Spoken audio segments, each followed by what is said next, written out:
Hey, welcome back to This Week in Gender, where ideally every week we're supposed to be talking about gender in 10 minutes or less, but it's been a couple months. Been a while, been a little while. Things have happened since then. Lots of things have happened. My name is Carlos. I'm the manager of online programming and community development at Gender Spectrum. And my name is Lisa Kenny. I'm the executive director at Gender Spectrum.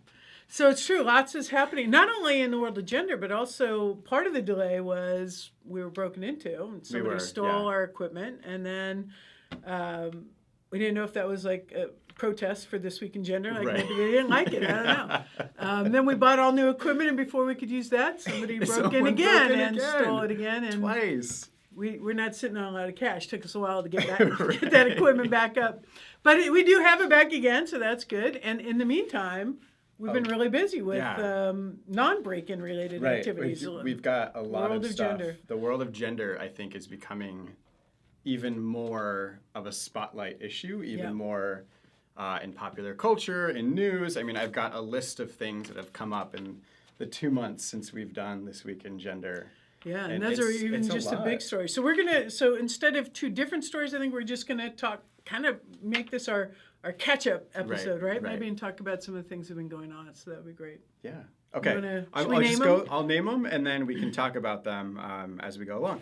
So we've got the National Geographic gender issue, which also had the gender revolution with Katie Couric.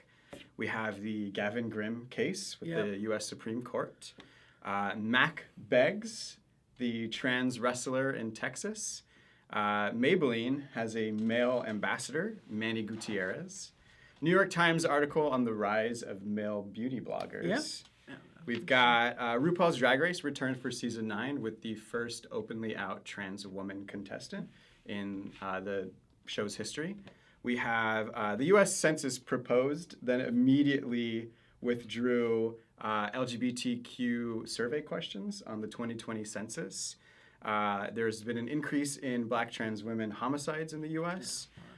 We have the International Trans Day of Visibility and Time Magazine's Beyond He or She Non-Binary, which we have here. Oh, and also CBS News Gender and the Space Between, which came out. Also focused on non-binary identities, right, exactly. Which is great. Yeah. Right? Huge. So, a lot. A lot. And and of course the Trump administration's rescission of the executive order related to support for trans and non-binary How did I miss gender that? expansive. Well, it was sort of implied maybe in the Grimm case being sent back. Been sent back out. So it's been an incredibly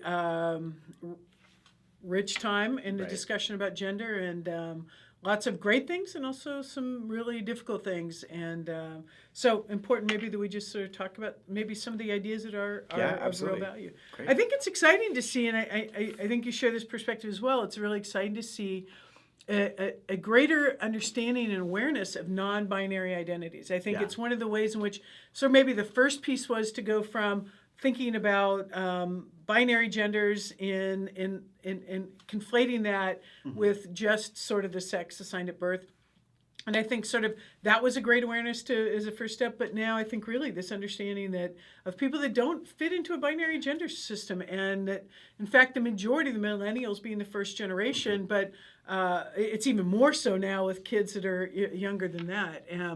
That are just saying, you know what, we just don't buy into the whole binary idea. And in fact, without necessarily, and still maybe identifying primarily as, it might be a non-binary identity, might be just gender expansive, maybe nothing, neither. Yeah. One of the other things we didn't mention was both the first person legally recognized as a gender and as a non-binary gender identity also happened in the last few months. So. I mean, that's just, it's huge. It's really something. Yeah. A colleague and I manage the Gender Spectrum Youth Council, and there's 25 of them, and an overwhelming majority are identifying as non-binary or gender expansive. And I think that's, again, a testament to the fact that so many young people are wanting to break beyond this binary structure of gender, and it's huge. It's huge. It's very big. I think it's one of the things that many people are really catching up to, right? Is that, the binary system they grew up with and sort of assumed, if they assumed anything, right? For most people, they haven't had to think very much about it. But if they had, they sort of assumed this is the way it is and hadn't really thought about alternatives. That is definitely not the case anymore, especially in youth today.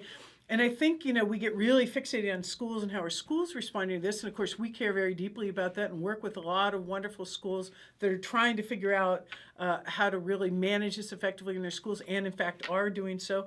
But it's much more than that. And I think for people kind of in their mid-30s and older, one of the things to realize is that the world is going to be really different. When you're talking about, it's one thing in the kids in school today, but increasingly the reason why some of these things are coming up is this generation is the one that are coming up in the media positions. They're coming up in every position. It's not just your barista at Starbucks.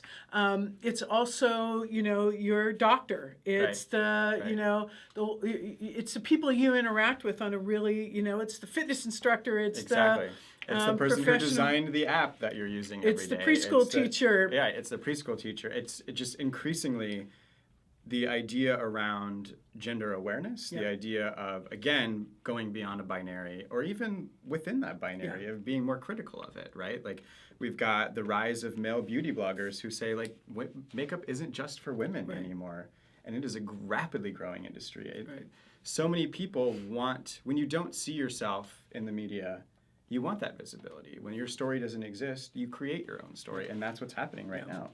A lot of young people are starting to create the story so that other people can know that it's not just what it's been in the past. That we are getting to a point now where we are identifying and we are beginning to understand the beauty and the complexity and the nuances of gender. And this younger generation is really kind of bringing that to the forefront. And that is amazing, amazing. And it's a beautiful thing. It really reminds you of how, the gender really is this beautiful expression of who we are and an important part of ourselves, and can look lots of different ways, and is really just kind of an interesting place. Of course, then it intersects in these ways with other parts of ourselves that even add greater nuance and beauty to that. And I think that's what's really exciting, that we're seeing a lot of that in the country today.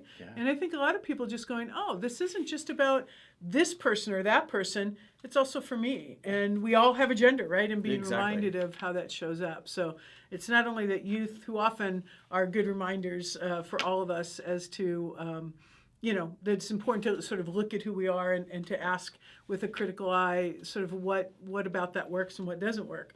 But I think for all of us, it's a great opportunity to sort of look and see what we're being taught as much as we're teachers of things. Oh, absolutely. It's really exciting. Yeah. So I guess we'll get back on track now that we've built our office into a Fort Knox. Apparently, we've reinforced everything. So maybe there will be no more excuse, at least about not having any equipment anymore. At least we are going to make an effort buildings.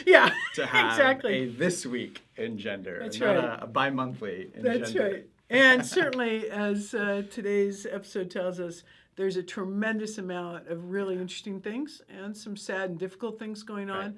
And hopefully this will continue the discussion about what are these things that are going on, and what does this mean about the implications of this for us as a society. Yeah.